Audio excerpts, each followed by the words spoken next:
Oke, baik. Bismillahirrahmanirrahim. Assalamualaikum warahmatullahi wabarakatuh. Selamat pagi, salam sejahtera untuk kita semua. Senang sekali pada kesempatan hari ini, ala-ala talk show gitu ya. Senang sekali pada kesempatan pagi hari ini kita semua bisa berkumpul walaupun kita jarak jauh. Kita dalam rangka merayakan meramaikan Disnatalis Fakultas Kedokteran Gigi Universitas Hasanuddin yang ke-38 tahun ya. Kita bisa sharing secara virtual walaupun secara virtual tapi tidak menghalangi kemesraan kita, asik. Nah, pada kegiatan hari ini di kelas inspirasi dalam rangka Disnatalis FKG Unhas yang ke-38 tahun, kita punya satu bintang tamu yang luar biasa yang akan sharing kepada kita semua tentang bagaimana sih sebenarnya motivasi beliau, kemudian inspirasi-inspirasi beliau hingga beliau bisa menjadi sosok yang seperti sekarang ini. Nah, namun sebelum kita mendengarkan pengalaman beliau, kita mungkin ingin mendengarkan sambutan dulu dari Dekan Fakultas Kedokteran Gigi Universitas Hasanuddin pada Dr. Gigi Muhammad Ruslim MK, PhD, SPBM Konsultan. Dengan hormat disilakan. Silakan Dr. AB. Assalamualaikum warahmatullahi wabarakatuh. Selamat pagi, salam sejahtera untuk kita semua. Om Swastiastu, salam namo buddhaya. Puji dan syukur kepada Allah Subhanahu wa taala atas limpahan rahmat dan hidayahnya sehingga di pagi hari ini, pagi hari yang cerah. Biasanya kalau suasana di Makassar juga itu biasanya mendung atau hujan. Tapi pagi ini sangat cerah sekali. Alhamdulillah, puji syukur. Mudah-mudahan kita semua diberikan rahmat dan hidayahnya, perlindungannya terutama di masa pandemi COVID saat ini. Tak lupa pula kita kirimkan selawat dan taslim kepada junjungan Nabi besar Muhammad SAW. Yang saya hormati, saya banggakan, sebenarnya kalau saya panggil Teteh, sebenarnya kesannya beliau itu lebih senior, padahal bukan. Sebenarnya saya hanya berlindung di balik itu sehingga saya menyebutnya Teteh, supaya kelihatan saya ini lebih muda, padahal saya kan jauh lebih tua dari Mbak Tina Talisa, SKG, beliau sarjana kedokteran gigi, beliau magister ilmu kedokteran gigi, nanti moderator yang lebih memperkenalkan, tapi saya sekali lagi mengucapkan terima kasih banyak, respectfully atas kesediaannya bisa sharing, bisa hadir di tengah kita walaupun dalam bentuk virtual. Seandainya tidak pandemi, beliau sudah pasti datang ke Makassar. Kami sangat berharap beliau bisa memberikan pencerahan, berbagi, sehingga bisa menginspirasi kita semua. Beliau kalau kita pikir berani out of the box ya, berani meninggalkan bahwa tidak perlu sampai dokter gigi, tapi beliau bisa berkarya di bidang kedokteran gigi, kemudian bidang lain yang lebih kelihatannya memang kedepannya bisa juga menjadi acuan kita bahwa selalu multitasking, selalu berinovasi, selalu berkarya sehingga beliau selalu punya karya yang bisa kita banggakan semua. Jadi nanti mungkin MC akan memperkenalkan lebih jauh CV-nya supaya kita lebih mengenal sosok beliau. Kalau saya, beliau lagi masih belajar bergaul ya, jadi itu ABG saya sudah kenal sekali beliau. Makanya saya dulu sangat terkagum-kagum, saya lihat sosoknya, saya ikuti perkembangannya dan sampai saat ini beliau sudah di jubir, entrepreneurship, jadi di mana-mana lah luar biasa.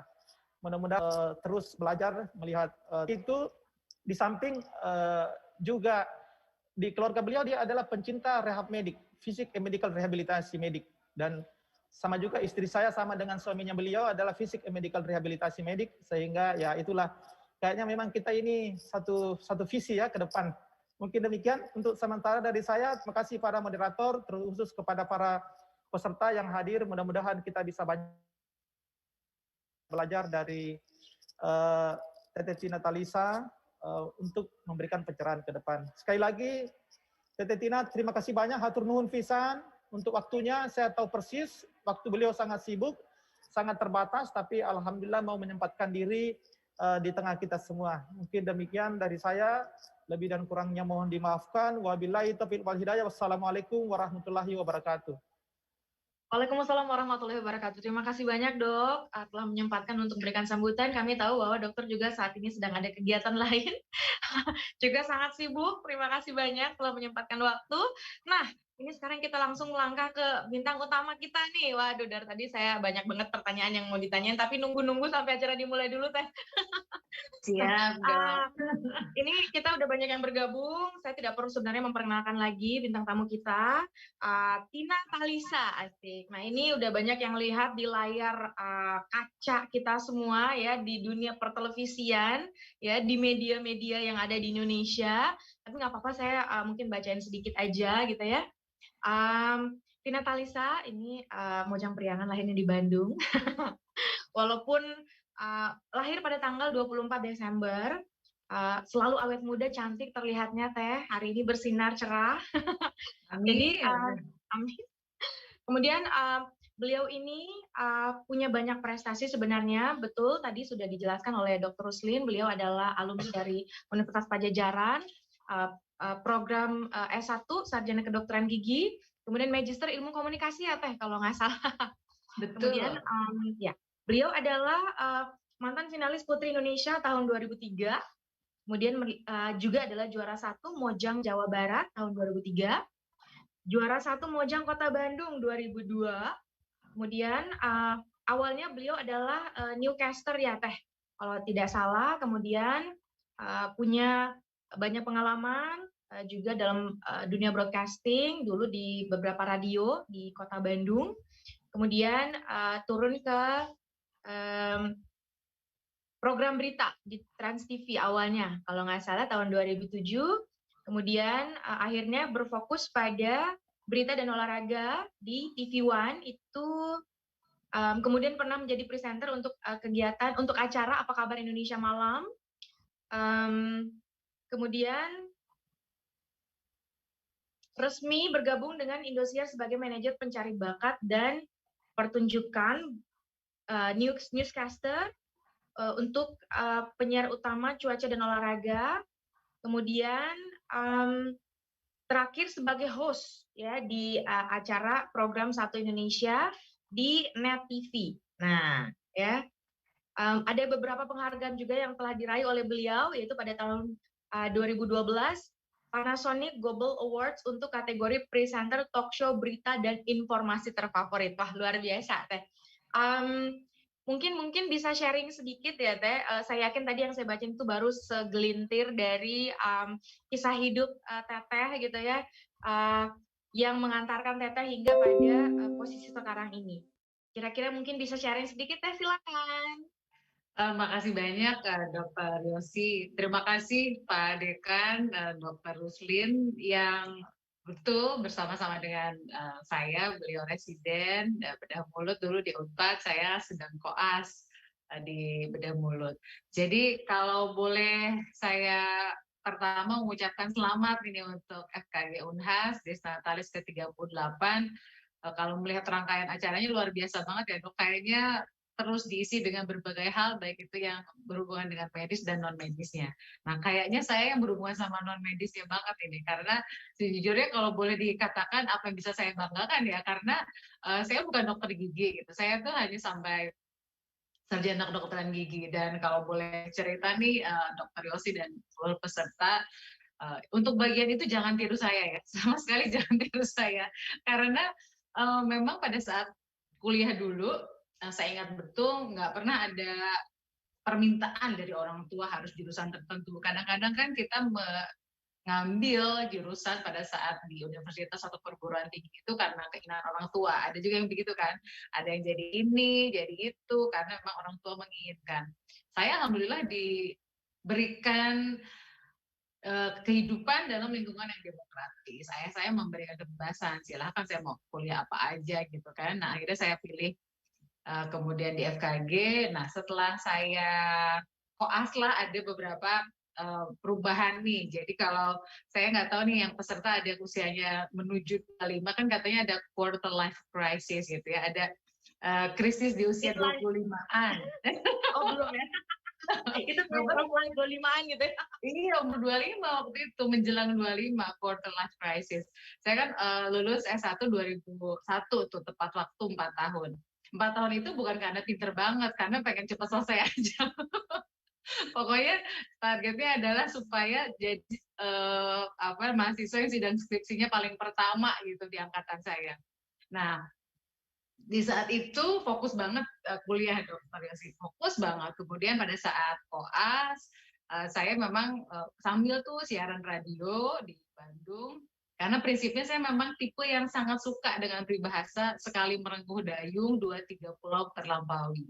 Kalau bahasa keren sekarang multitasking ya, tapi menurut saya peribahasa Indonesia ini keren sekali gitu. Sekali merengkuh dayung, 2-3 pulau terlampaui. Nggak mudah sama sekali. Karena saya merasa saya harus punya keseimbangan nih antara otak kiri dan otak kanan, dok.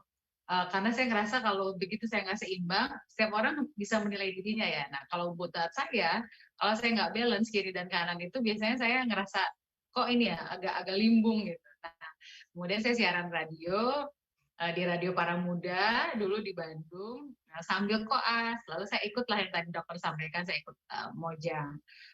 Kota Bandung, kemudian Mojang Jawa Barat, Putri Indonesia Jawa Barat, dan pas saya lagi koas di Bedah Mulut, terus presiden baru waktu itu, saya tuh sempat izin kepada kepala bagian untuk karantina Putri Indonesia. Nah, long story short, setelah itu memang saya nggak pernah membayangkan, dok. Saya tuh nggak pernah bercita-cita jadi jurnalis. Itu adalah sebuah profesi yang saya pikir akan jauh banget dengan hidup saya. Saya membayangkan hidup saya linear, begitu ya, lulus dokter gigi.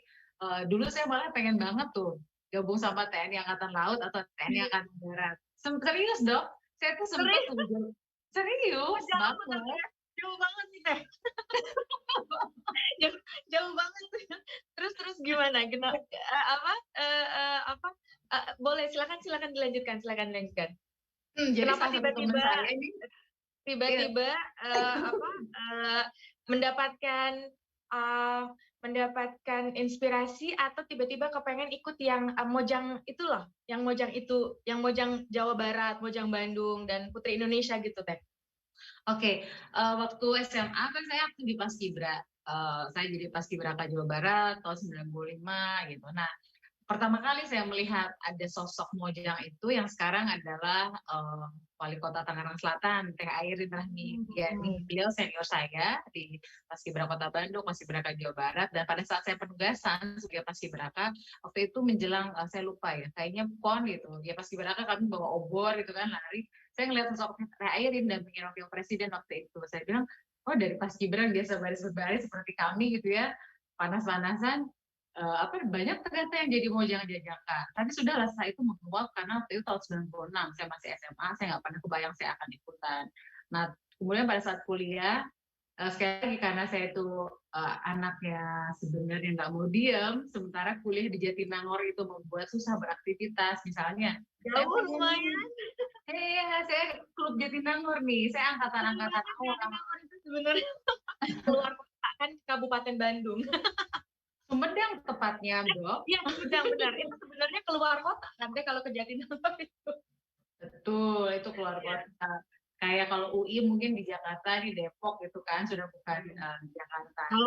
Kalau di Makassar mungkin ini ke Goa atau ke Maros gitu ya. Jadi ke kabupaten sebelah. Benar. Kayak ke Goa atau ke Maros. Nah, kemudian pas lagi KKN saya ikutan pemilihan duta boga. Pokoknya anaknya nggak mau diem lah, makanya sampai teman-teman tuh bicaranya gini, aduh Tina kontes katanya. Nah, tapi salah satu turning point bagi saya adalah tahun 2001. Saya ikut workshop public speaking and interaction skills yang diadakan oleh Mas Eko Junor. Mas Eko Junor itu beliau broadcaster tapi juga diplomat. Sekarang masih aktif sebagai diplomat. Itu guru saya pertama untuk public speaking yang profesional public speaking. Awalnya itu iseng banget, jadi ikut workshop itu 3 hari hanya karena nunggu wisuda S1. Karena saya udah selesai sidang skripsinya kalau nggak salah bulan April atau Mei gitu ya. Terus baru ada gelombang wisuda September gitu. Nah, selama kosong waktu itu ya saya apply ke radio, setelah ikut workshop dan lain-lain. Jadi emang nggak bisa diem gitu ya? Memang nggak Bisa bisa nunggu gitu ya. Iya. diam, betul. Jadi karena saya berprinsipnya saya diajarkan sama orang tua saya kalau belajar itu jangan cuma belajar akademik gitu. Kalau belajar akademik itu kamu nanti rugi gitu. Karena di kehidupan sebenarnya yang dibutuhkan itu bukan cuma hard skill tapi juga soft skillnya yang seringkali punya keterbatasan dalam kurikulum gitu kan, baik itu dari mulai SD sampai kuliah. Makanya sejak SD saya ikut ekskul. Jadi itu yang ayah saya bilang, kamu nggak bisa kalau cuma hanya mengandalkan hanya akademik aja. Pintar, cerdas, tapi kalau nggak punya keseimbangan di sisi yang lain tuh nanti berat dalam kehidupan nyatanya. Dan saya ngerasakan betul gitu bahwa pada saat di kampus misalnya di FKG gitu, rasa-rasanya kalau kita mengandalkan kurikulum gitu ya dok, ya misalnya nih ya soal public speaking pasti nggak diajarin gitu ya, komunikasi banyak diajarkan gitu. Terus dari sisi teamwork itu kan kita dapetnya kalau dari organisasi biasanya. Jadi itu yang menurut saya sangat berharga dan sayang banget kalau kita selama menempuh pendidikan di level apapun lalu hanya kuliah gitu. Jadi itu pun yang saya terapkan nih kalau misalnya lagi rekrutmen waktu saya di TV dulu, kalau rekrutmen calon reporter atau presenter biasanya yang saya lihat bukan hanya IPK gitu ya, karena jauh lebih penting diantaranya adalah aktivitas lain yang mereka lakukan di luar waktu kuliahnya gitu. Karena kan itu bagian dari tahu juga mampu nggak sih mengelola waktu, mampu nggak sih mengelola diri gitu ya dengan membagi-bagi waktunya. Tapi kalau tadi ditanya soal saya gitu yang kemudian memilih nggak meneruskan koas, itu pilihan yang berat banget. Jadi itu adalah menurut saya salah satu keputusan terberat dan terpenting dalam hidup saya. Karena pada saat udah koas, saya itu kan hutangnya udah dikit lagi tuh dok. Jadi Iya, kalau kan udah di bagian bedah mulut biasanya udah tengah-tengah gitu ya teh ya. Ini udah dikit lagi. Jadi makanya kemarin ketemu dokter Seno aja ketua umum tuh, beliau masih bilang tuh ketua umum PPPDGI, Mbak Tina nggak mau nerusin lagi, beresin utang sedikit lagi. Saya bilang ya sama dekan, karena utang saya tinggal prosto kalau nggak salah, tinggal prosto. Sayang banget teh. Nah cuman waktu itu setelah saya dari TVRI, saya apply ke Trans TV, nggak pernah terbayang juga bakal terpilih karena rekrutmennya banyak banget waktu itu, lebih dari 1.000 pesertanya di Bandung. Tapi saya memang udah siaran di TVRI Bandung, saya masih siaran radio, saya juga ngajar. Jadi saya sejak koas udah ngajar D3 Broadcasting Vkom Unpad. Jadi saya FKG ngajarnya di Vkom. Ala-ala salah jurusan sebenarnya ya teh. tapi justru saya merasa beruntung banget saya kuliah FKG dong. Saya tuh tipe yang nggak pernah, insya Allah ya, nggak pernah menyesali keputusan apapun yang saya ambil dalam hidup, karena menurut saya pasti ada hikmahnya. Jadi menurut saya pada saat saya masuk Trans TV, saya bilang sama orang tua kan, saya izin karena probation 6 bulan, saya izin untuk cuti dari kampus gitu 6 bulan. Orang tua saya izinkan. Nah setelah berjalan 6 bulan, awalnya saya nggak betah jadi jurnalis karena merasa, wah ini cuma buat coba aja lah gitu ya, supaya hidup saya berwarna gitu. Karena sekali lagi saya kan tipe yang kiri kanan mesti seimbang gitu. Nah kemudian dalam perjalanannya ternyata saya suka banget gitu, dan pada titik yang harus sholat istikharah menentukan sikap karena dua-duanya nggak bisa disambi. Dokter gigi adalah profesi, jurnalis juga adalah profesi, masing-masing ada organisasi profesinya, ada kode etiknya gitu. Beda misalnya dokter Tompi, dokter Tompi kan dokter bedah tapi penyanyi kan hal yang sangat bisa disambi gitu ya, artinya dimanage oleh dirinya, bukan profesi yang ada kode etiknya, yang ada organisasi profesinya gitu. Nah akhirnya saya bilang sama orang tua saya, terutama ke ayah saya minta izin bahwa saya ternyata harus fokus salah satu, saya nggak bisa melakukan dua-duanya bersamaan. Orang tua saya kaget nggak? Ya kaget lah, masa nggak kaget. Tapi dalam artian bahwa tetap disupport walaupun akhirnya memilih untuk meninggalkan istilahnya bangku kuliah gitu ya. Disupport banget. Jadi ya sekali lagi alhamdulillah ayah saya orang yang sangat demokratis ya, sosok yang menghargai keputusan anaknya selama anaknya bertanggung jawab. Jadi waktu itu saya ingat betul pesan orang tua saya bahwa apapun yang kamu pilih pastikan melakukan yang terbaik gitu. Jadi yang harus konsisten dan harus komitmen gitu ya teh. Betul.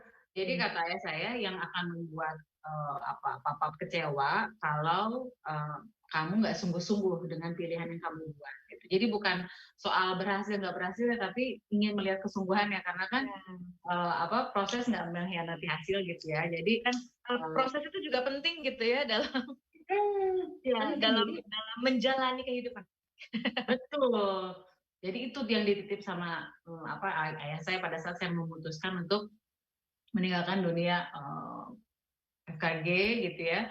Nah tapi kemudian dalam tanda petik saya balas dendamnya adalah dengan nggak lama saya jadi jurnalis, resmi jadi permanent employee di Trans TV, saya langsung S2 komunikasi. Karena menurut saya ya, saya tuh kan nggak punya background ilmu sosial sama sekali, gitu. Sama sekali nggak ada. Bahkan saya berpikir, aduh kayaknya saya nggak bisa deh hidup di lingkungan yang semuanya tuh ilmu sosial gitu. Karena biasa di FKG itu kan ibaratnya yang diasah otak kiri banget ya. Gitu.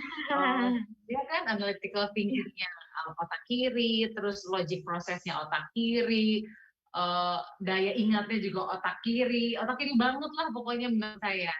Nah, ternyata saya ingat banget. Jadi buat teman-teman, rekan-rekan, para dokter, pernah ingat nggak tes minat bakat misalnya waktu SMA?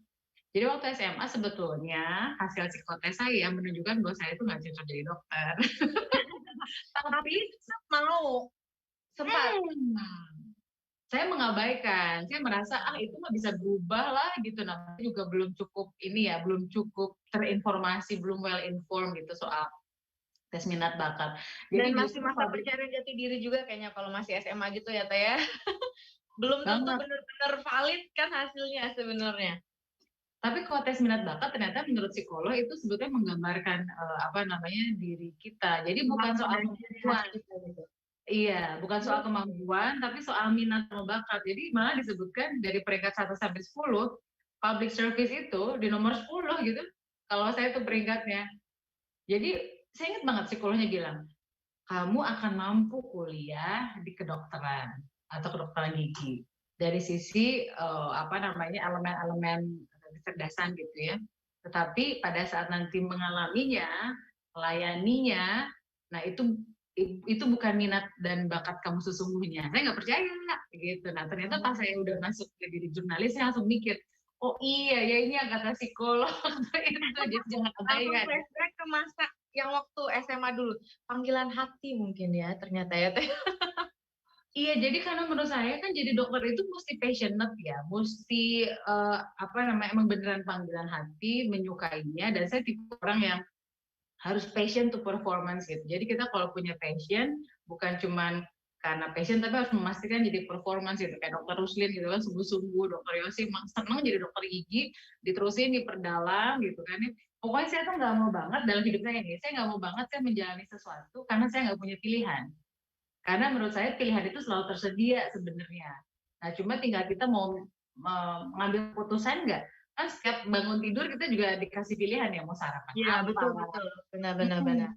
Mau jalan ke kantor juga dikasih pilihan mau lewat rute mana. Nah, kan keputusan kan ada di kita sebenarnya, dan kemampuan menanggung konsekuensi dari keputusan yang kadang-kadang kita nggak siap. Nah itu yang orang tua saya selalu bilang, kalau bikin keputusan ya siap sama konsekuensinya. Jangan pengen bikin keputusan nggak siap sama konsekuensinya. Ini mantap banget ya Teh. Jadi sebenarnya kita harus dewasa gitu ya. Dalam artian bahwa kalau udah mutusin kita mau ke jalan yang itu, balik lagi harus konsisten dan harus komitmen, tanggung jawab gitu kan. Karena nggak dipaksa untuk memilih sesuatu hal itu. Betul. Ya. Kalau dipaksa lain ceritanya ya, tapi kalau kita dikasih kebebasan buat memutuskan gitu, harusnya kita betul-betul punya komitmen. Nah, cuman ternyata setelah saya di dunia jurnalistik pun, saya ternyata nggak boleh jauh-jauh. Itu kemudian kami berkolaborasi ngebangun klinik gigi Senyum Ceria di wilayah Jabodetabek, dan memang itu adalah tanda kalau menurut saya ilmu tuh nggak pernah sia-sia gitu kan. Perjalanan itu nggak ada yang nggak bermanfaat gitu. Jadi ternyata saya nggak bisa jauh dari dunia FKG sampai sekarang. Dokter sempat tadi singgung juga kan, saya juga nggak pernah menyangka dalam perjalanan saya ternyata saya nggak bisa jauh dari dokter gigi. Dan yang berikutnya saya juga nggak menyangka di klinik gigi bareng dengan dokter Enda kita mengelola cabang-cabang yang sekarang dokter giginya yang menjadi mitra di tempat kami ada sekitar 50 dokter gigi. Wah, luar biasa. Jadi sebenarnya selain dari aktif di broadcasting, bisnis woman juga ya Teh? Kan nggak mau diem, Dok. Kan nggak mau diem. Wah, ini saya menangkap beberapa hal ya. Ini hal yang luar biasa. Mungkin nanti akan ada peserta kita juga yang akan bertanya. Tapi ini murni dari keingintahuan saya sendiri. Bagaimana caranya kita agar atau teteh gitu ya dalam fase, kan sebenarnya ada beberapa fase perubahan perkembangan ya, dalam artian moving up gitu ya, step up gitu ya, level up gitu dalam kehidupan teteh. Nah, bagaimana caranya untuk tetap memupuk pertama mungkin confidence ya, self confidence gitu. Kemudian kan untuk berada di jalur ini berarti kita harus menyadari potensi diri kita sendiri dulu. Apakah kita berpotensi untuk melakukannya atau kita tidak berpotensi untuk melakukannya. Mungkin itu juga salah satu yang ingin didengar oleh peserta kita gitu ya. How to realize our self potential gitu. Kemudian sama manajemen waktunya gimana gitu Teh. Karena setahu saya kalau kuliah di FKG itu kan lumayan sibuk ya. Rasa-rasanya pagi kuliah, siang kuliah, kadang-kadang sampai sore masih lab ya. Terus kalau misalnya koas nih, paginya di klinik, mungkin pulang dari klinik masih nyari-nyari pasien buat esok hari gitu ya. Jadi manajemen waktunya mungkin gimana gitu Teh? Boleh silakan berbagi dengan kita. Itulah makanya alasannya tadi saya bilang ya, waktu S1 tuh saya pokoknya fokus banget kuliah. Saya meminggirkan keinginan saya untuk ekskul. Jadi contohnya nih, saya pengen ikut PSM Paduan Suara Mahasiswa Unpad, tapi dulu di dapat diukur, saya nggak bisa. Saya jauh banget. Dan kuliah FKG itu kan waktu S1, kalau menurut saya hidup kita sama aja kayak anak SMA kan, bahkan lebih kan. Bener-bener teratur sekali ya, bangun pagi pergi kampus, ikut kuliah, habis itu pulang. Banget, jadi hidupnya bener-bener di kampus. Bahkan kan saya nggak kos ya di Jatinangor, saya milih tetap tinggal di Bandung di rumah orang tua. Jadi tiap pagi naik damrinya itu bener-bener habis subuh jam 5:15 udah ke salah satu halte gitu, terus naik bis Jatinangor. Hidup tuh bener-bener sangat teratur Senin sampai Sabtu, karena Sabtu aja masih kuliah kan. Kalau fakultas lain nggak ada kuliah Sabtu, kita ada kuliah Sabtu. Jadi karena itulah kurikulumnya padat banget ya di FKG. padat banget. Akhirnya nggak bisa ngapa-ngapain. Yang bisa saya lakukan cuman di BEM. Jadi saya waktu itu sekretaris umum BEM FKG Unpad. Aktivitasnya di PSM KGI gitu ya. Pernah kita bakti sosial ke Kalimantan, tapi hanya itu yang bisa dilakukan. Yang lainnya praktis udah nggak ada yang bisa dikerjakan. Nah makanya saya pengen cepat selesai kuliah supaya bisa cepat koas di Bandung. Jadi targetnya lulus. Pengen cepat kuliah karena capek kuliah FKG. Makin lama makin capek, jadi mesti cepat selesai gitu kan. Ini sebenarnya kan pengalaman kita semua kayaknya nih ya. Iya, nah pas koas juga sama. Pas koas itu saya siaran radio karena koasnya pagi sampai hampir sore. Saya siarannya malam, gitu. Siarannya malam atau siarannya sore. Tapi buat saya itu menyenangkan ya karena justru ada relaksasi gitu ya. Jadi otak nggak cuma ngurusin mikirin pasien, kemudian dapat uang jajan tambahan, uang sendiri gitu karena ya tentu batas, tapi menurut saya menyenangkan ya, sebulan bisa dapat 300.000, 400.000 tapi uang sendiri gitu kan. Hal yang membanggakan sebenarnya ya, bisa menghasilkan sendiri walaupun belum terlalu mandiri pada waktu itu gitu. Tapi itu luar biasa ya sensasinya kayaknya Teh. Dan nambah teman di luar lingkungan kampus, bahkan di luar teman-teman Unpad. Meskipun siaran radio waktu itu punya radio angkatan saya dan seniornya sedikit itu banyak anak Unpadnya, tapi anak HI, anak manajemen, anak akuntansi, pokoknya nggak ada lah FKG. Jadi saya selalu merasa ya dalam fase saya sering sekali menjadi orang yang anomali gitu. Kayak dokter tadi, dokter Rustin bilang saya nekat gitu ya, nggak nyelesain kuliah, itu dengan resiko sosial yang tinggi menurut saya. Karena begitu saya jadi jurnalis, saya di awal-awal karir, saya ingat banget suka ketemu beberapa dosen gitu di FKG yang saya paham banget, mereka menyayangkan keputusan saya gitu untuk mengundurkan diri. Kan sayang sedikit lagi gitu. Cuma menurut saya saat itu adalah pilihan yang harus saya ambil. Jadi saya nggak ada bukan point apa ya, this is point of no return gitu. Saya nggak bisa bolak-balik, jadi saya harus ya udah putusin sikap itu dong. Jadi ya bagi waktunya tentu nggak gampang sama sekali. Lebih sulit tuh kan bukan cuma bagi waktu ya, tapi ngebagi emosi juga sama ngebagi fokus kita gitu. Jadi kalau waktunya bisa terbagi tapi fokusnya nggak bisa terbagi, kan harus switch on switch off di tempat tertentu kan. Begitu siaran radio harus Ganti udah mood, switch off dulu, yang urusan ganti mood gitu. koasnya. Iya, jadi Disetel dulu moodnya. Yang ini mood sekolah, ini mood kerja gitu. betul, betul. Jadi kalau menurut saya sih potensi itu mesti digali sedini mungkin. Banyak ada yang baru nemukan setelah lebih dewasa, tapi menurut saya semakin awal di bawah usia 25 itu semakin baik.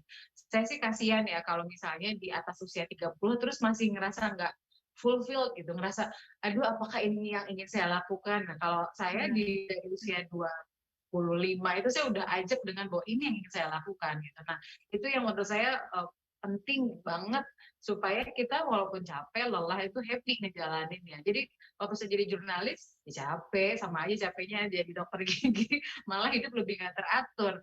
Saya masuk kerja siang, pulangnya tengah malam. Pokoknya berantakan lah rasanya, kok aneh gitu. Lebaran saya kerja apa ya, ini kerjaan apa gitu.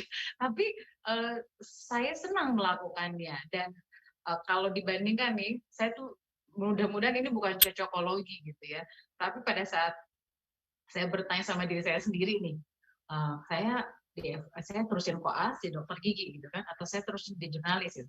Nah, yang saya timbang di antaranya adalah soal kontribusi dok. Gitu. Saya berpikir kalau jadi dokter gigi, kontribusi saya melayani pasien itu tuh luar biasa gitu ya. Tapi kalau jadi jurnalis, saya juga bisa melayani masyarakat dengan cara lain, dengan membagi informasi. Jadi akhirnya saya berpikir, oh ternyata profesi apapun atau pekerjaan apapun, kalau kita berpikir soal manfaat, pasti ada manfaatnya buat orang lain. Gitu. Jadi akhirnya ya sudah, saya berpikir ternyata saya juga bisa kok gitu ngasih kontribusi meskipun meninggalkan dunia kedokteran gigi. Waktu itu nih, kalau sekarang tetap aja akhirnya berhubungan sama dunia kedokteran gigi lagi. Jadi saya tuh apa ya, selalu dalam tanda petik itu kayak terseret, selalu harus ke bawah sama dunia kedokteran gigi yang saya sangat syukuri. Jadi saya nggak boleh jauh-jauh sama dunia FKG. Wah, luar biasa ya dok ya. Saya jadi ini kebiasaan. Jadi sebenarnya saya ini agak kagum sebenarnya, bukan agak sih, banyak kagumnya gitu ya. Karena dalam artian saya yakin banyak peserta kita yang mungkin memilih bidang kedokteran gigi, termasuk saya dulu ya. Jadi kita tuh lebih dimotivasi juga dari pihak keluarga gitu ya. Keluarga pengennya ada anggota keluarganya yang mungkin berprofesi sebagai tenaga medis atau tenaga kesehatan. So saya adalah salah satunya gitu ya. Jadi luar biasa sekali karena Teteh itu bisa struggle gitu ya, dan bisa benar-benar yakin dan pasti bahwa this is what I want to become gitu ya. Yakin bahwa sebenarnya potensi Teteh apa, kemudian yakin bahwa nanti Teteh pengennya menjadi apa gitu ya, dan you have that self confidence to be what you want to be because you think that you can be that thing gitu ya. Jadi mungkin ada nanti akan peserta kita yang ingin mengajukan pertanyaan, nanti kita boleh buka sesi diskusi ya Teh sebelum waktu berakhir gitu ya, nggak apa-apa ya? Boleh dong, boleh banget. Oke. Kalau sekarang nih Teh, aktivitas Teteh lebih ke gimana gitu? Ya, sekarang kan saya di BKPM, Badan Koordinasi Penanaman Modal. Saya diminta bantuan oleh Pak Kepala BKPM, Pak Bahlil Lahadalia, untuk menjadi juru bicara dan anggota Komite Penanaman Modal atau Komite Investasi di BKPM. Ini juga adalah hal yang baru menurut saya, karena dari sisi komunikasinya tentu bukan hal yang baru buat saya, tapi dari sisi bidang ini adalah hal yang baru banget, karena selama saya jadi jurnalis saya lebih dekatnya sama isu politik, sosial, hukum, pokoknya polhukam biasanya, dan isu sosial yang nggak dekat dengan ekonomi. Kalaupun ekonomi adalah ekonomi yang berhubungan dengan rakyat banyak. Artinya isu-isunya itu bukan isu-isu yang elitis, isu-isu kebijakan, tapi lebih kepada isu kebijakan yang dekat dengan masyarakat.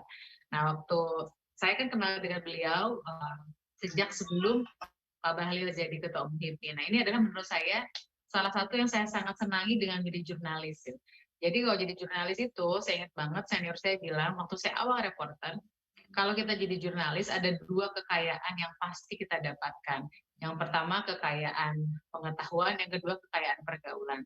Dan itu sangat saya amini, dan bagi saya yang senang bersosialisasi, itu adalah hal yang sangat menyenangkan. Nah, karena itulah saya kenal dengan Bang Bahlil ini sudah sejak sebelum beliau jadi Ketua Umum HIPI. Jadi kenal tahun 2011 gitu ya. Kemudian kemarin sama-sama juga di TKN, Tim Kampanye Nasional, waktu Pilpres, di tim Pak Jokowi.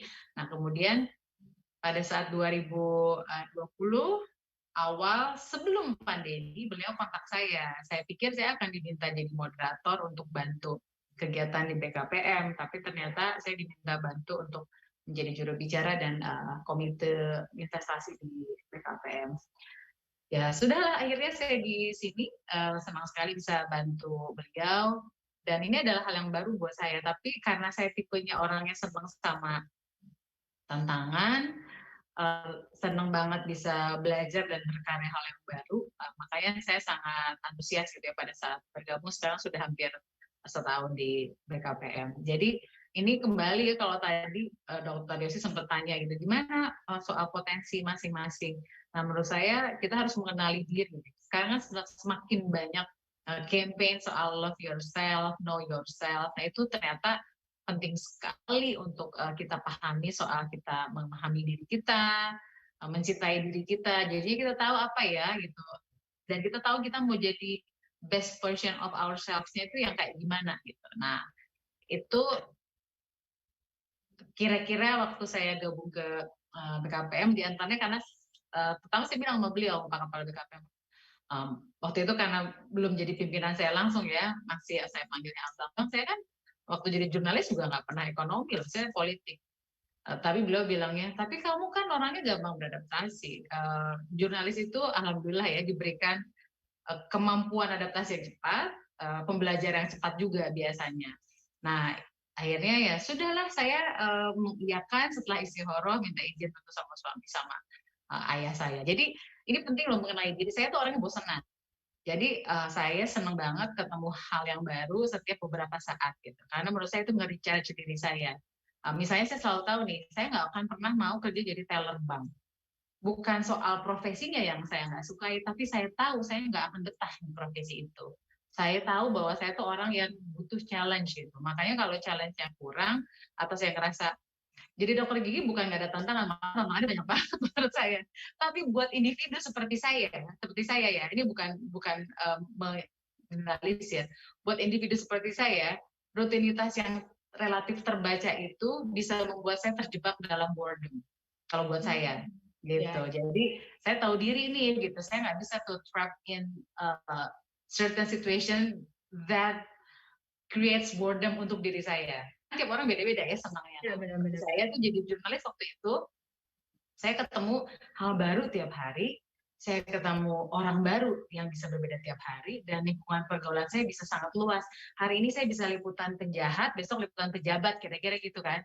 Nah, jadi itu kayaknya bagi saya memperkaya jiwa saya. Luar biasa ya. I can only imagine, tapi agak sedikit MV nih, gimana Teh? Jangan loh, saya MV sama dokter, ya saya bedah mulut, saya tuh aduh, paling happy sih di bedah mulut loh waktu koas tuh. Ini saya kebetulan aja sih Teh bisa jadi spesialis. Mungkin kita boleh buka sesi pertanyaan. Kalau memang misalnya ada peserta yang ingin bertanya, boleh saya coba intip-intip sebentar ya Teh. Adakah yang raise hand? Ada yang ingin langsung bertanya? Kita peserta agak lumayan nih, udah jauh meningkat dibandingkan waktu pertama kita mulai. Tapi kita agak terbatas waktu, jadi bagi yang ingin bertanya, disilahkan sekarang. Nanti saya batasin juga loh waktunya ya. Yuk, kalau belum ada yang ingin mengajukan pertanyaan dari peserta, nanti kita lanjut lagi ngobrol-ngobrolnya. Trial? Ya. Cek dulu. Ada yang ingin mengajukan pertanyaan? Nah, ini kalau agak virtual sulit untuk melihat langsung ke audience, betul. Itu tantangan komunikasi daring. agak bisa kurang membangun chemistry deh sebenarnya kalau virtual ya Teh ya, nggak bisa langsung eye contact ke peserta kita. Jadi saya bingung yang mana kira-kira wajah penasaran itu nggak bisa ditembak langsung. Betul, Dok. Iya. Oke, barangkali ada yang kita boleh buka sesi pertanyaan sebentar aja. Kalau memang misalnya ada, kalau belum ada mungkin kita bisa lanjut lagi. Nah, Teteh udah pernah ke Makassar nggak Teh? Udah, kok ke Makassar beberapa kali. Oh, ini ada informasi bahwa kita juga live di Tribun Timur katanya. Oh, oke, baik. Halo semua. Mungkin boleh sapa-sapa dulu ya, Teh? Halo, senang banget bisa bersama secara virtual, daring dengan seluruh audiensnya Tribun Timur. Ya, kali ini kita ada kelas inspirasi asik. Bintang tamu kita luar biasa hari ini, seorang sosok yang banyak aktif, bukan hanya di bidang akademik ya, dalam bidang kedokteran gigi, tapi di juga bidang lainnya. Beliau adalah jurnalis juga, beliau juga adalah tokoh yang ya, oh ada yang gabung. Oh enggak, kayaknya hanya suaranya aja yang lupa di mute ya. Ya, jadi balik lagi kita masih sama Teh Tina Talisa. Aku manggilnya Teteh nggak apa-apa ya Teh. Karena dokter Yosinya pernah di Bandung soalnya ya. Tapi saya di Bandung dipanggilnya Cici Teh. Jarang dipanggil Teteh. Saya banyak dipanggil Cici di sana. Jarang dipanggil Teteh. Tapi memang senang sekali ya dalam artian bahwa kalau saya sendiri, saya adalah orang yang jujur agak struggle ya Teh selama kuliah di FKG, makanya lulusnya lama banget. Mencari jati diri dan ingin mengenali potensi diri dan saya tuh pengennya di mana itu makan waktu yang cukup lama. Nah kalau Teteh ini saya lihat sangat konsisten gitu dan komitmen gitu dengan pilihan-pilihan Teteh. Bagaimana Teteh bisa yakin bahwa sebenarnya walaupun misalnya FKG itu tinggal one step closer gitu ya, kan tinggal dikit banget gitu. Pasti berat banget untuk memutuskan mau banting setir ke arah yang benar-benar beda jauh gitu. Mungkin boleh di-sharing sedikit ya Teh ya. Mungkin tadi udah tapi kalau memang misalnya boleh lebih di-sharing karena itu kan keputusan yang kayaknya berat banget. Ini kayak bukan hanya sekedar mengganti karir tapi kayak mengganti like the way of life gitu. Gimana ya? Iya, sangat. Jadi memang prosesnya kelihatannya cepat, tapi sebetulnya berproses lama. Karena kan saya cuti dulu ya, cuti dulu awalnya 6 bulan, berlanjut lagi 6 bulan berikutnya, sampai pada satu titik udah nggak bisa cuti lagi gitu kan. Dan kemudian setelah menjalani lebih dari setahun sebagai jurnalis, baru tuh saya menemukan sebuah titik yang oke nih, ini harus saya gali ke dalam. Saya tipenya kalau udah seperti itu memilih bukan berarti nggak mendengarkan masukan orang lain ya, tapi ini harus betul-betul mendengarkan our true self gitu. Sebetulnya apa sih yang kita ingin lakukan dan apa yang membuat kita bahagia melakukannya, dan dengan sendirinya akan membuat orang lain yang merasakan karya kita juga seharusnya bahagia merasakannya, karena kan itu berisi energi gitu ya. Jadi saya berpikir bahwa oh ternyata inilah yang saya lakukan. Nah, poinnya kalau menurut saya nih untuk para calon dokter gigi atau dokter gigi ya, kita harus punya itu di diri kita masing-masing apapun pilihan kita. Apalagi kalau nanti udah milih bisnis spesialisnya apa, kan bedah mulut ya harus punya komitmen yang tinggi dari mulai menjalani pendidikannya, kemudian menjadi bagian dari diri seumur hidup loh. Makanya menurut saya jadi dokter itu adalah komitmen seumur hidup.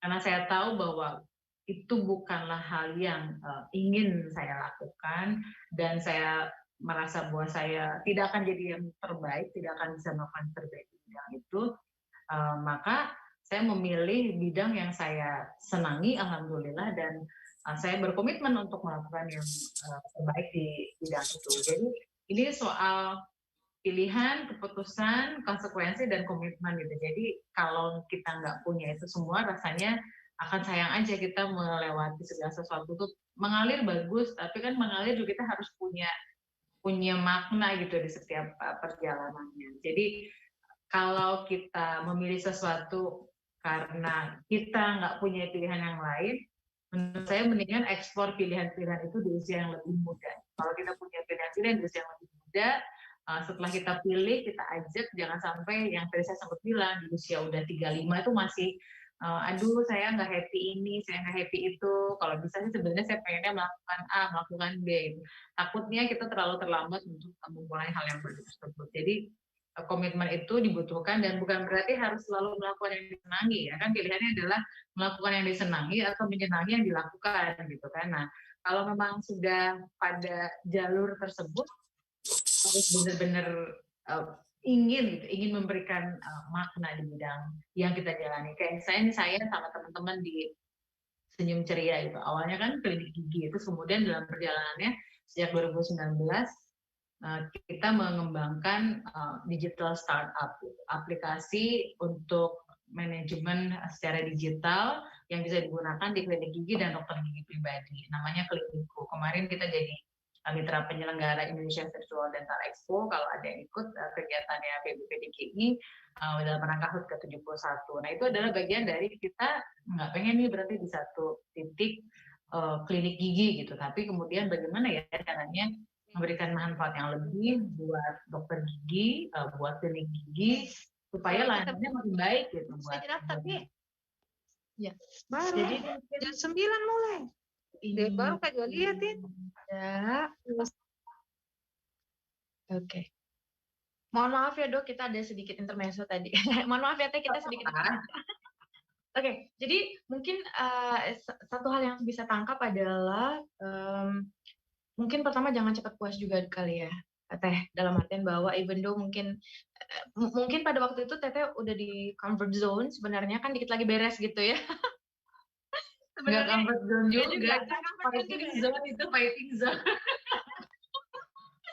Kayaknya kalau selama di FKG masa hidupnya nggak ada yang comfort zone gitu ya. Waduh, ini bukan curcol ya. Enggak, emang begitu kok. Itu dari comfort zone itu. Ya, tapi dalam artian mungkin dalam satu titik kita jangan terlalu cepat puas mungkin ya, tetap harus kalau bisa mungkin lebih baik, lebih berkembang mungkin ya Teh ya. Jadi kalau memang misalnya dari tadi Teteh bilang kalau bisa kita nggak sekedar Klinikku aja, mungkin bisa lebih mengembangkan diri gitu ya, dan ternyata akhirnya membawa Teteh pada titik seperti ini, menjadi inspirasi kita semua. Wah, luar biasa. Kalau inspirasi lagi-lagi saya yakin banyak yang lebih inspiratif karena setiap orang punya cerita masing-masing ya. Jadi kalau yang saya sampaikan ada manfaatnya, alhamdulillah. Kalau nggak ada manfaatnya, buang jauh-jauh ya, buang jauh-jauh.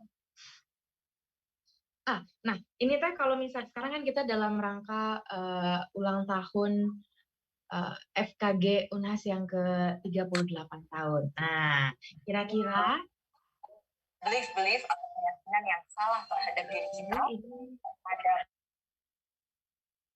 Udah kedengeran dok? Iya. Kita ada intermezzo lagi Teh. Mohon maaf. Jadi ini kan sekarang kita dalam rangka ulang tahun Fakultas Kedokteran Gigi Disnatalis FKG Unhas yang ke-38 tahun. Ini kita jatuh tanggalnya tepatnya sebenarnya pada tanggal 22 Maret tahun 83 ya kalau saya nggak salah ya. Correct me if I'm wrong. Mohon mungkin Agak jangan gitu.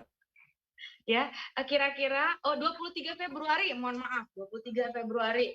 Nah, kira-kira Teteh apa ada harapan-harapan mungkin yang bisa di-sharing dalam rangka Disnatalis FKG Unhas ini yang ke-38 tahun, Teh, boleh? Silakan.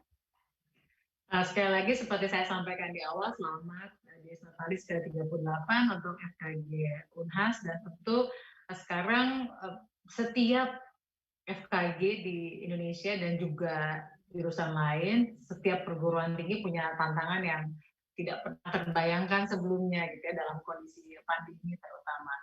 Bahkan sebelum pandemi tantangan untuk selalu berinovasi ini udah tinggi. Nah, apalagi dalam kondisi pandemi dan nanti pasca pandemi Kalau kemudian vaksinasi sudah dilakukan secara merata, penanggulangan pandemi juga tepat dan terukur, tetap kita akan menghadapi sebuah dunia yang berbeda. Jadi saya sih jujur senang banget gitu ya pas tahu wah dekan FKG Unhasnya Dr. Ruslin, Kang Ruslin. Karena menurut saya tanpa kemudian mengkotak-kotakan antara kelompok usia, tetapi harapannya tentu adanya energi baru gitu ya di FKG Unhas dengan kepemimpinan yang progresif ngelihat ke depan, inovatif itu sangat dibutuhkan. Karena kalau boleh jujur ya, mudah-mudahan ini sudah berbeda kondisinya pada saat saya dulu kuliah di FKG Unpad, tentu saya nggak bisa mengomentari kondisi saat ini, apalagi di Fakultas Kedokteran Gigi di PT dan PTN lain. Tetapi yang dipersiapkan itu adalah dokter gigi yang menjadi tenaga medis saja di kampus itu biasanya. Nah, justru harapannya bagaimana ya supaya kita lebih memiliki daya saing di hal-hal yang di luar medisnya. Karena dalam prakteknya, setelah bertemu dengan dunia nyata melayani masyarakat, maka aspek pengetahuan dan keterampilan medis iya dibutuhkan, sangat harus berkualitas, tetapi hal-hal non medis juga dibutuhkan sekali. Makanya saya nggak heran itu kalau teman-teman yang seangkatan, minimal yang kami komunikasi di Unpad itu, misalnya mereka struggling soal memahami gimana ya manajemen keuangan gitu di tempat praktek masing-masing atau di klinik masing-masing, soal komunikasi, soal marketing. Artinya secara umum nih soal entrepreneurship itu menurut saya harapannya FKG Unhas bisa menjadi yang terdepan pengembangannya agar siapapun lulusannya yang lahir dari rahimnya FKG Unhas itu bisa betul-betul menjadi dokter-dokter gigi yang tangguh tidak hanya dari sisi pengetahuan dan keterampilan medisnya, tapi juga bisa betul-betul berkompetisi dan berkolaborasi dengan wawasan yang inovatif. Gitu. Jadi pendekatan komunikasinya dapat, pendekatan entrepreneurship-nya juga ditanamkan kepada para mahasiswa supaya pada saat lulus itu pilihannya kalau dulu nih waktu saya di FKG Unpad 97 teman-teman tuh pilihannya kalau nggak PNS kemudian TNI ya Polri ya artinya pilihannya itu seolah hanya terbatas padahal sebetulnya harusnya kita bisa membuat pilihannya lebih tidak terbatas itu atau unlimited supaya kita bisa leading nggak cuma sebagai tenaga atau profesional medisnya tapi juga mengembangkan kewirausahaan.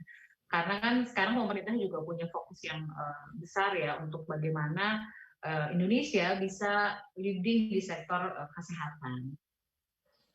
Wah, luar biasa. Terima kasih banget, Teh. Jadi sebenarnya dalam artian bahwa harus benar-benar jeli bahwa jangan terpaku pada pilihan yang itu aja kali ya. Kadang-kadang kita, ini istilah saya sendiri ya, kita kadang-kadang kalau hidup tuh pakai kacamata kuda gitu ya. Kita kadang-kadang pakai kacamata kuda dan kita punya standar yang umum dalam artian bahwa yang masyarakat kebanyakan atau yang orang kebanyakan berpikir benar kemudian atau berpikir tepat maka sometimes kita itu ngikut gitu ya tapi tidak menjadi pionir gitu. Padahal sebenarnya begitu banyak pilihan dan kita bisa menjadi pionir dari begitu banyak opsi gitu ya. Mungkin seperti Teteh Tina Talisa ini sendiri kan sebenarnya dalam artian walaupun tidak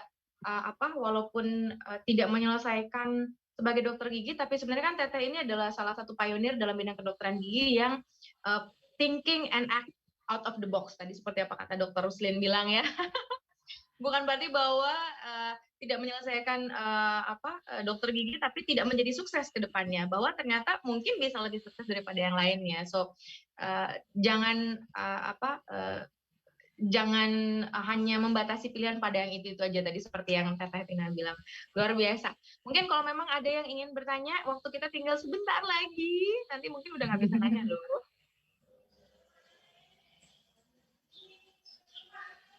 Disilakan, kalau memang misalnya ada yang mau nanya, boleh raise hand atau langsung unmute. Kita ngasih waktu cuma 5 menitan lah ya, sekarang udah jam 10 lewat, waktu kita sangat terbatas. Teteh mungkin juga udah punya kegiatan lain. Habis ini mau swab antigen karena besok tengah malam mau ke Halmahera Tengah. Oh, oke, baik. Semoga nanti lancar kegiatannya. Teh, semoga nanti bisa bertemu lagi tentu dalam kegiatan yang lain. Kali aja mungkin Teteh bisa jadi mitra dari kami Fakultas Kedokteran Gigi Unhas. Oh, dengan senang hati. Senang hati, dengan hati. Ya, Teh. Iya, saya habis ini pengen banyak ngobrol sama Dokter Roslin gitu ya, karena saya dia komunikasi sama alumni FK Unhas, Dr. Arif Roshid yang sekarang Komisaris Bank Syariah Indonesia, nanti jadi pembicara ya. Betapa harapannya ke depan itu FKG Unhas atau yang lain itu sudah semakin membuka diri gitu ya, dan harapannya itu tentu semakin memperbanyak outward looking-nya, sehingga kita bisa banyak kolaborasi karena sekali lagi nih dalam perjalanannya itu nggak bisa dipisahkan dengan bidang-bidang yang lain termasuk dengan bidang-bidang sosial. Misalnya tadi saya belum sempat singgung soal consumer behavior atau kalau dunia marketing tentu bahasanya consumer behavior. Tapi kalau dari sisi pelayanan kesehatan misalnya soal patient behavior atau community behavior itu kan sebetulnya sesuatu yang penting dipelajari dan dipahami pada saat kemudian melakukan layanan kepada masyarakat di bidang kesehatan gigi dan mulut. Jadi banyak aspek yang ternyata sekali lagi pada saat bertemu dengan masyarakat langsung, aspek medis sangat penting tapi harus dibarengi dan diimbangi dengan hal lain.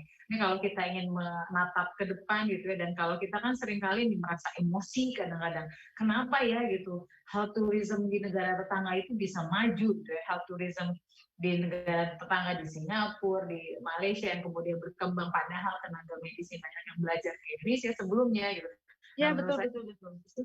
Kita harus melihat bahwa yang mereka jagokan itu apakah aspek medisnya saja atau di luar itu. Ternyata kan rata-rata nih ada berbagai pendekatan, misalnya majalah Swab pernah membuat riset yang menyebutkan bahwa iya, keterampilan atau pengetahuan medis itu sangat penting, tapi ada hal lain, komunikasi dan layanan itu kan nggak cuma pada saat di ruang praktek ya, tapi proses menuju sampai ruang praktek dan post visitnya itu kan penting banget. Nah, jadi harapannya saya sangat berharap banget FKG Unhas bisa jadi pionir itu untuk melakukan inovasi-inovasi agar lulusannya itu dengan pendekatan entrepreneurship yang kuat gitu. Jadi bukan hanya dilahirkan untuk lulus jadi dokter gigi yang pekerja, tetapi juga menjadi entrepreneur dan akhirnya bisa melayani dan juga membuka lapangan pekerjaan buat orang lain.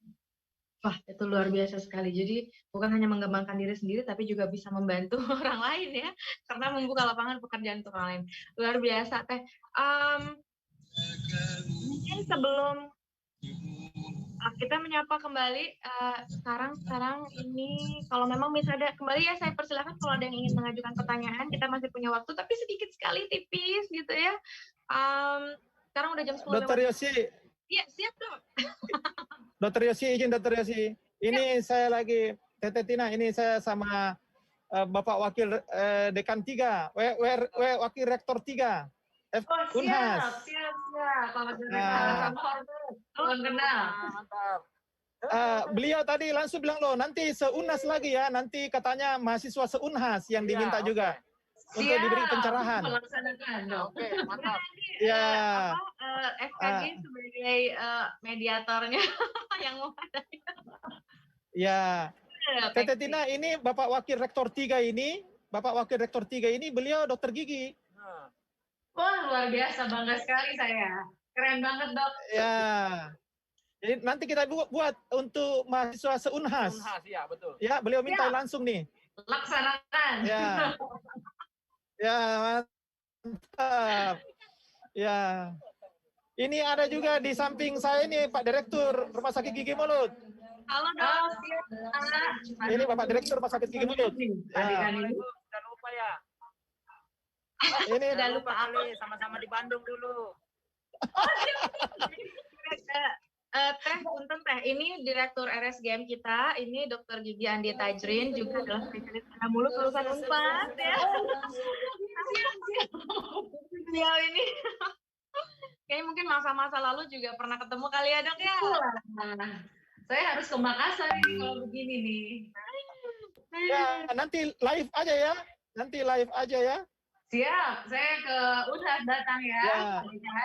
Di sini Iya, banyak iya, betul. Kalian. Ya, baik. Kalau memang misalnya masih ada pertanyaan, dipersilakan. Kita punya waktu sedikit sekali. Para peserta, mungkin para partisipan kita yang memang ingin menanyakan sesuatu kepada narasumber kita, kepada bintang tamu kita, Teh Tina Talisa pada kesempatan hari ini. Kapan lagi loh ya? Nanti mungkin kalau kita mau bertemu atau walaupun secara virtual dan bisa komunikasi langsung dengan beliau, mungkin masih lama lagi gitu ya. Jadi ini adalah suatu kesempatan yang langka. Disilakan kalau memang misalnya ada yang ingin mengajukan pertanyaan, boleh. Aku Boleh ngintip. saya sedikit Dr. Yosi? Silakan Dr. Ghazali. Saya perkenalkan dulu, Pak. Ini adalah Dr. Gigi Muhammad Ghazali. Beliau juga adalah lulusan Unpad ya, spesialis bedah mulut. Jangan-jangan dulu pernah ketemu juga nih, Dok. Iyalah. Assalamualaikum Teh Tina, apa kabar? Waalaikumsalam, apa kabar dong? Aduh, ya, saya terima kasih. Saya curiga semuanya. Waktu Teh Tina masuk di bedah mulut saya tahun ketiga kalau nggak salah itu. Iya. Tapi satu yang membuat saya sedikit kesan yang bagusnya begini. Ternyata waktu sebelum kita masuk ke bedah mulut kan, itu kayak Dokter Seto sudah sebutkan bahwa nanti ada Putri Indonesia lo masuk di sini. Jadi sebenarnya lalu itu sebenarnya sudah memberikan suatu kesan bahwa sebelum Putri Indonesia finalis Putri Indonesia itu ternyata sudah jadi ditunggu-tunggu lah di bedah mulut saat itu. Jadi kayaknya ada orang terkenal nih masuk mau kuas di bedah mulut nih. Nah, tapi ternyata ya seperti itu. Terutama Dokter Seto waktu itu kan memang suka ini kan orangnya ya biasa kan jadi heboh. Nanti batuk-batuk Membuat heboh seluruh RSIS waktu itu dan di ini terutama ini ya di lingkungan bedah mulut. Nah, tapi ternyata orangnya saya ingat sekali karena orangnya ternyata kita sama-sama nunggu angkot ke arah kalau balik dari Hasan Sadikin kan suka nunggu angkot bareng-bareng. Nah, salah seorang di antaranya ini Mbak Teh Tina Talisa ini yang ikut nungguin angkot. Saya waktu itu ambil angkot ke arah Jam Ciroyom kan. Nah, pura-pura naik angkot kagak salah itu. Pura-pura kagak salah itu ikut naik angkot tuh pura-pura tuh. Jadi waktu itu bukan mau naik angkot Teh, mau naik ya, memang kebetulan. Tetehnya lagi nunggu angkot, akhirnya ikutan nongkrong di situ tadi. Ya, artinya kesannya bahwa kesederhanaan itu emang ada sama seorang finalis Putri Indonesia saat itu kan itu sebenarnya sudah masuk dalam kategori selebritis di Bandung waktu itu sebenarnya ya. Tapi artinya orang yang memang seorang yang sederhana sebenarnya itu yang kesan yang bagusnya sebenarnya. Dan kedua buat institusi waktu itu memang cukup ternyata buat Unpad sebenarnya ternyata memberikan nilai ungkit yang cukup besar bahwa prestasi ada seorang mahasiswa FKG Unpad yang jadi finalis Putri Indonesia dan akhirnya kemana-mana itu memberikan kesan yang positif. Mungkin kita juga bagus kalau di UNAS seperti itu, jadi inspirasi dalam artian bahwa memberikan efek yang positif untuk sebagai institusi. Jadi lebih terkenal sebenarnya waktu itu. Berharap juga mudah-mudahan UNAS seperti itu ke depannya. Ada dari UNAS yang jadi yang jadi bintang yang akan seperti Teh Tina seperti ini. Aduh, amin. Masya Allah. Amin. Jadi sekarang kita boleh pencarian bakat kali ya Dok. Padahal dulu Dr. Ghazali waktu saya tuh merasa saya khawatir banget dalam tanda petik itu membuat kampus tuh menjadi tidak baik gitu atau malah kampus itu dosen-dosen nanti malah merasa kecewa nggak ya gitu kok anaknya gitu satu ini malah aktifnya di rumah. Ya. Tapi itu justru malah membawa prestasi tersendiri ya, membawa kebanggaan tersendiri saya yakin pada waktu itu. Luar biasa sekali. Terima kasih banyak Dr. Ghazali. Terima kasih. Aduh. Terima kasih. Dok. Ya, salam. Para alumni SPBM dari Bandung ini yang ketemu sama Teh Tina Talisa jangan waktu masih koas ya. Memberikan kesan mendalam sampai sekarang masih ingat loh Teh. Terima kasih Dr. Ghazali. Aduh, saya jadi terharu nih. Dan memang kalau buat saya Dok ya, saya makanya kan banyak orang yang bilang sama kayak Dr. Yosi tadi bilang, kalau gitu salah jurusan dong, harusnya dari awal ngambil komunikasi. Kalau saya malah beneran bersyukur banget saya nggak mengawal dari komunikasi. Karena dari sisi kalau kita bayangkan sebagai personal branding aja, justru saya jadi orang aneh kan. Di dunia komunikasi saya jadi orang aneh, di dunia FKG saya jadi orang aneh. Nah, mudah-mudahan bisa mengemas dalam tanda petik keanehan itu dalam kemasan yang positif. Karena setiap saya jadi pembicara nih ke kampus terutama, kan biasanya saya diundang bukan ke FKG, tapi diundang untuk Vkom atau FISIP gitu. Setiap ditanya saya FKG sebagai S1-nya FKG, rata-rata semua orang nanya, FKG? Dan sebagian besar orang nggak paham bedanya SKG sama dokter gigi. Jadi selalu dari dokter gigi saya bilang bukan. Jadi saya rasanya sudah ditanya 1001 kali gitu ya soal bedanya SKG sama dokter gigi. Nah, rata-rata tuh bilang kenapa nggak diterusin, kenapa nggak jadi dokter aja, kan bukannya lebih senang jadi dokter. Sebaliknya kalau yang dari FKG kenapa nggak Vkom aja dari awal. Nah kalau saya malah merasa sebenarnya justru itu membuat diri saya kaya. Gitu. Saya bersyukur sekali pada saat jadi jurnalis, apa-apa yang saya dapat di FKG itu banyak banget maknanya. Misalnya tadi kalau liputan kesehatan gitu ya, kalau ada di redaksi yang salah, saya bisa bantu meluruskan langsung diedit gitu ya. Jangan sampai misalnya dulu tuh sering banget tuh ya soal apa namanya hidrosefalus, tapi memahaminya tuh nggak tepat gitu, atau nggak tepat memahami antara akut sama kronis gitu. Nah ternyata ada gunanya gitu jadi jurnalis dengan background kesehatan. Dan juga kalau live report nih, saya liputan bencana kayak di Padang gitu, waktu itu gempa tahun 2009. FKG itu kan biasa ngafalin ya dok ya, apalagi kalau udah farmakologi, anatomi, dan segala macam itu. Jadi buat saya, menghafal atau mengingat sesuatu yang sifatnya pendek itu, alhamdulillah jauh lebih mudah gitu dibanding teman-teman yang backgroundnya sosial. Karena pernah ditempa dengan lebih sulit di FKG. Masa-masa sulit gitu ya Teh ya, zaman waktu masih masa-masa SD. Ada alat-alat kayaknya dikit ya. Tapi ternyata semua berbuah manis ya, luar biasa. Saya kagumnya kepada Teh Talisa adalah karena Teh Tina Talisa adalah karena bisa melihat sisi positif dari semua hal. Itu luar biasa loh Teh. Karena menurut saya kalau ada istilahnya tuh kalau dalam peribahasa Sunda, saya yakin ada ya dalam bahasa Makassar atau dalam budaya Bugis gitu lainnya.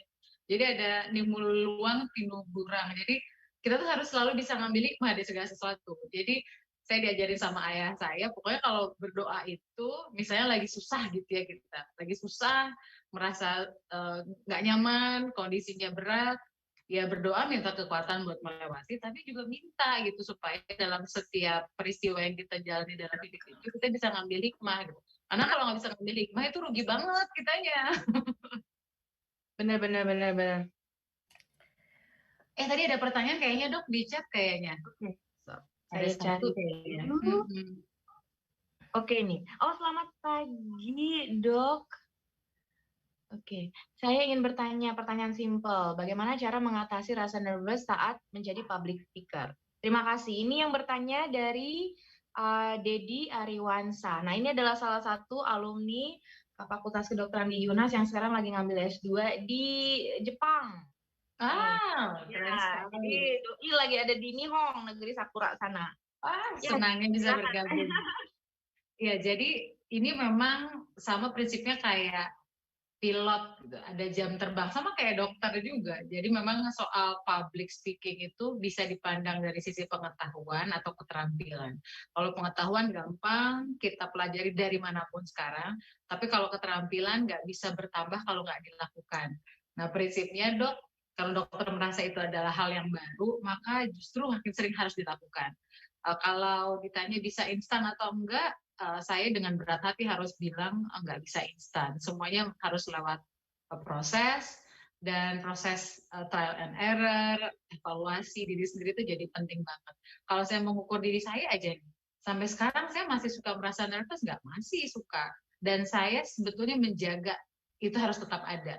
Karena kalau kita nervous, biasanya kita ngerasa kita harus mempersiapkan diri dengan baik, gitu kan. Terus kita harus tahu kita kira-kira bermakna nggak yang kita sampaikan. Nah, jadi lebih prepare gitu ya Teh ya. Tapi saya sudah melakukan praktik public speaking itu sejak saya SMA. Berarti usia saya dulu sekitar 15-16. Artinya udah lebih dari 25 tahun. Itu aja masih ada deg-degannya. Nah, kalau dokter pengen punya keahlian public speaking yang makin baik, maka caranya ada untuk dilakukan. Kalau ada forum-forum, ada kesempatan panggung-panggung, panggung itu jangan hanya dibayangkan panggung yang fisik gitu ya, tapi dalam berbagai forum itu harus memang sengaja kita menyemplungkan diri. Dan kalau dokter gigi kan bukankah itu jadi salah satu yang keahlian dan dibutuhkan gitu ya. Mengatasi nervous itu buat saya cuma satu sih dok, dalam praktiknya persiapan. Persiapan itu persiapan memahami ini nanti kalau mungkin ya di kesempatan lain Pak Dekan, kalau saya sharingnya khusus soal komunikasi, saya akan berbagi soal public speaking. Di antara kita harus riset dulu.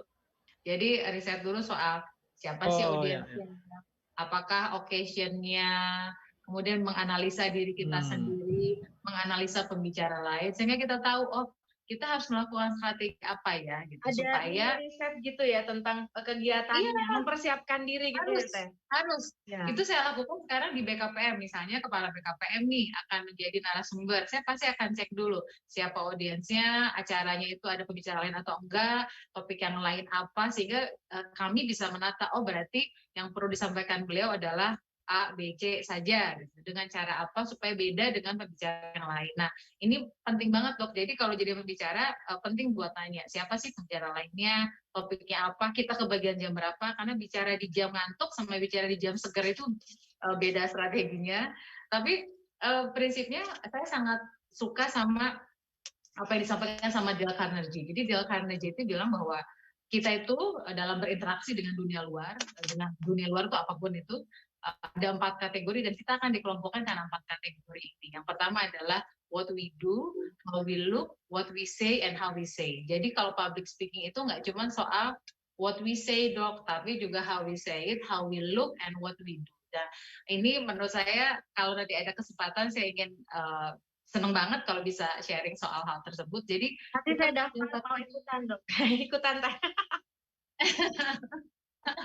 What we do, how we look, what we say, and how we say it. Dan prinsipnya kalau soal persiapan itu menentukan lebih dari 80% apa yang kita lakukan. Makanya ada statement begini nih, if we fail to prepare, then we prepare to fail. Kalau kita gagal mempersiapkan, maka kita mempersiapkan diri untuk gagal. Nah, jadi dalam dunia public speaking itu berlaku banget gitu. Jadi seimpromptunya atau sespontan-spontannya, kita mesti udah punya tabungan persiapan dalam diri kita. Kalau lebih bagus lagi dok, kita rela mengevaluasi diri sendiri. Jadi kalau udah makomnya tinggi itu, kita udah nggak perlu dievaluasi orang lain, udah sadar kalau diri kita punya kekurangan. Aduh tadi kayaknya saya ada yang salah deh, gitu ya. Saya tuh dulu aku siaran radio, ini misalnya layak dipraktekkan ya dok ya. Waktu siaran radio, yang dilakukan adalah kita rekam, dulu masih zaman manual, direkamnya pakai kaset, kita disuruh senior sama mentornya, tim kamu dengerin gitu, terus saya dengerin aja, kurang apa, kurang bagus suaranya, intonasinya, kurang apa lagi, powernya nggak jelas, kurang apa lagi, artikulasi nggak bagus, kurang apa lagi, kontennya nggak bermanfaat, apa lagi, terus akhirnya setelah itu saya tanya, terus koreksi lain lagi, apakah udah itu kamu sendiri udah bisa koreksi, berarti kamu belum bagus kan tadi. Nah, jadi sebenarnya setiap kita selesai public speaking, apalagi kita masih fase yang awal, sangat disarankan direkam, lalu kita tonton ulang atau kita dengarkan ulang. Jadi kita tahu menempatkan diri sebagai audiens, kalau kayak gini tuh nyaman nggak ya dengernya, bermanfaat nggak ya? Kira-kira gitu dok. Saya sangat senang kalau nanti kita punya kesempatan waktu sharing lagi, apalagi buat tatap muka. Aduh, senang banget. Mudah-mudahan nanti berikutnya kita bisa bertemu langsung ya teh, walaupun mungkin kalau dalam suasana pandemi ya wes lah kita pakai protokol COVID lah ya, protokol kesehatan.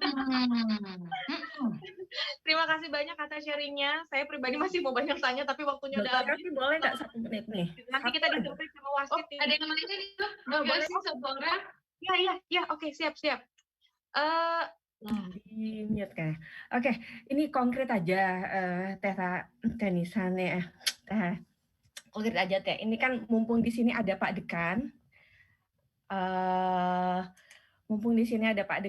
Ada Wakil Rektor 3.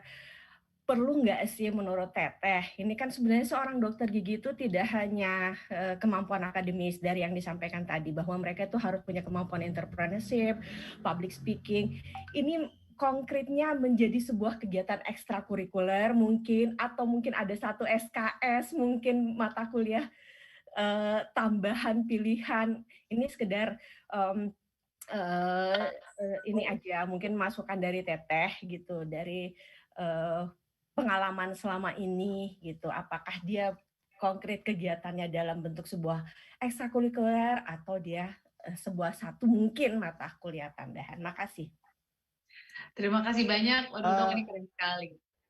Silakan Pak Dekan. Ini sebelum dijawab, ini pertanyaannya ini, Dr. Hadijah ini alumni FKG UNAS juga. Beliau sekarang di kementerian di Jakarta, beliau bermukim. Ya, silakan. Baik Pak Dekan. Dok, terima kasih banyak sudah memberikan stimulus atau trigger pertanyaan yang sangat baik menurut saya. Kalau dari sisi pengalaman kami, terutama gigi dan bertemu dengan dokter-dokter, gitu, ada sekitar 50 dokter, memang secara rutin yang sering ditanyakan juga adalah bagaimana tentang mengkomunikasikan hal-hal yang perlu dijelaskan kepada pasien, baik itu demi kenyamanan, kepuasan, dan juga keamanan bagi dokter dan pasien. Misalnya nih, informed consent itu kan seringkali berujung pada ketidaknyamanan gitu kalau tidak dilakukan dengan tertib gitu. Kemudian penjelasan kepada pasien. Saya sering ingat nih, biasanya dokter itu karena sudah terbiasa melakukan hal tersebut berulang-ulang dan ada dalam lingkungan yang homogen, maka sering tidak terhindarkan menjelaskan hal yang medis kepada pasien dengan bahasa medis yang mungkin pasien nggak pahami. Karena kita harus lihat juga bahwa literasi soal kesehatan di Indonesia kan masih belum merata ya. Misalnya nih, kalau pasien di negara maju dibilang hipertensi tidak paham. Kalau di kita dibilang gastritis, pasien biasanya nggak paham apa itu gastritis. Nah, jadi konkretnya menurut saya, tentu ideal sekali jika ada satu SKS pilihan, katakanlah soal komunikasi atau bahkan juga ada soal entrepreneurship gitu.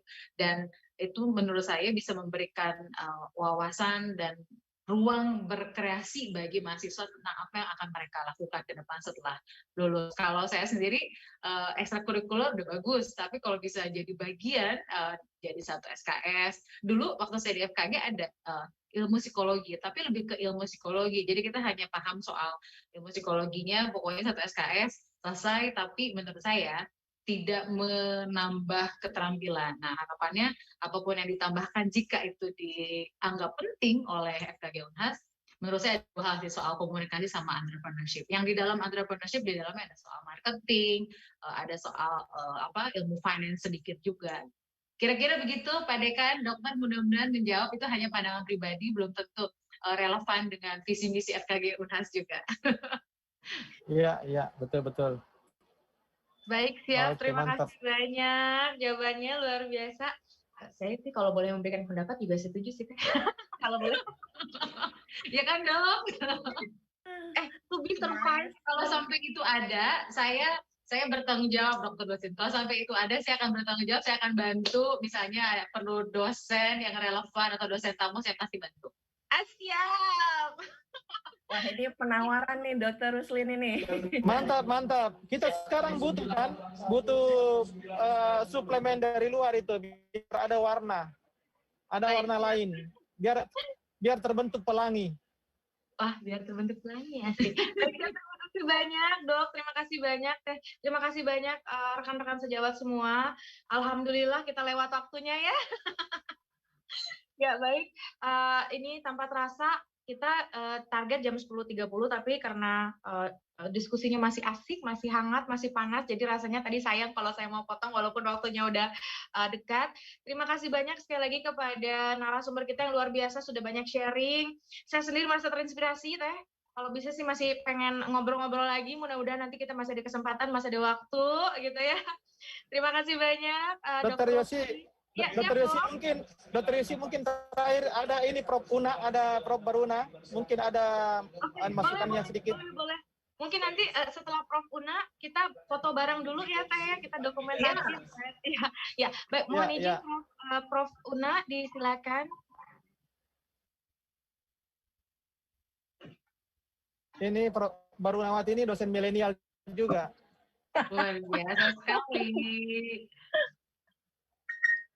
Assalamualaikum warahmatullahi wabarakatuh. Waalaikumsalam warahmatullahi wabarakatuh. Apa ya? Selamat datang ya. Panggil apa nih ya? Mbak? Panggil Tina aja, Prof. Soalnya masih kayak umur 25-an ini. Masih adik-adik. Iya, masih anak dokter muda banget, Prof. Ya, alhamdulillah. Terima kasih banyak sudah datang memberikan pencerahan pada kami semua yang tentunya akan menambah inspirasi kami untuk lebih memperluas daripada jati diri kita, bukan hanya di kedokteran gigi saja, tetapi kita tidak menutup kemungkinan bahwa ada hal-hal yang sangat berkaitan dengan dunia luar yang tentunya akan menambah wawasan kita.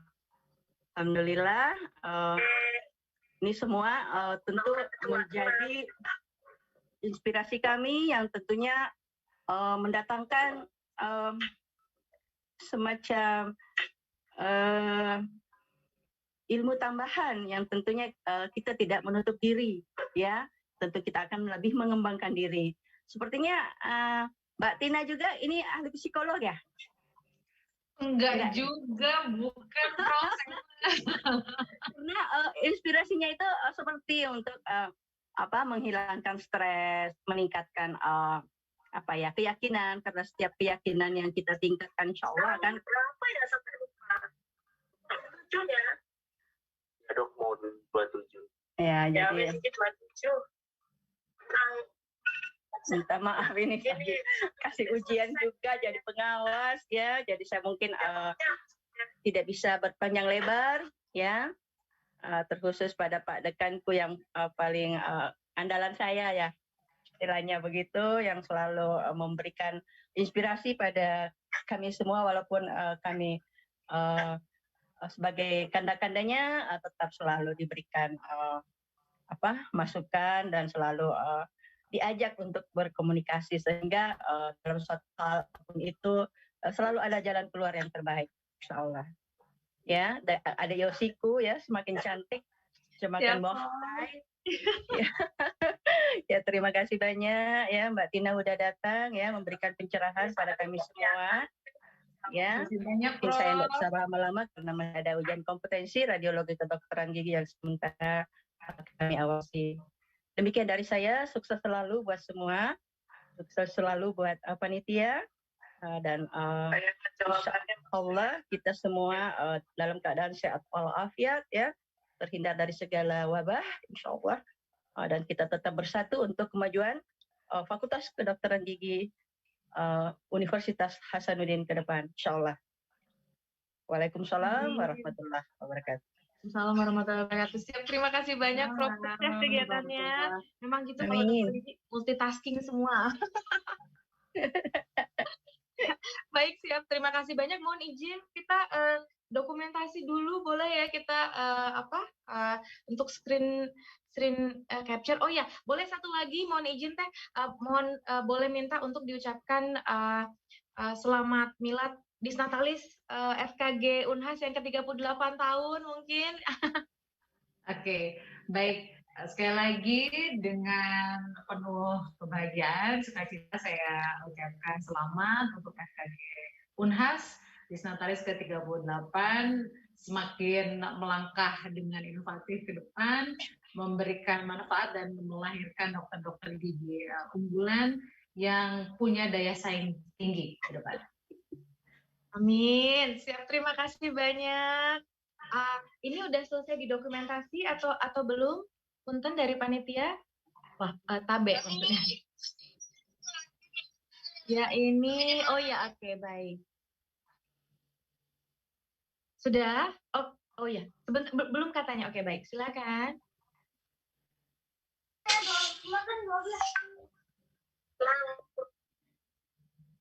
Kalau sudah, kode-kode Kak dulu kalau sudah, Gal. Sudahkah? Sudahkah? Iya, kerja capek tuh.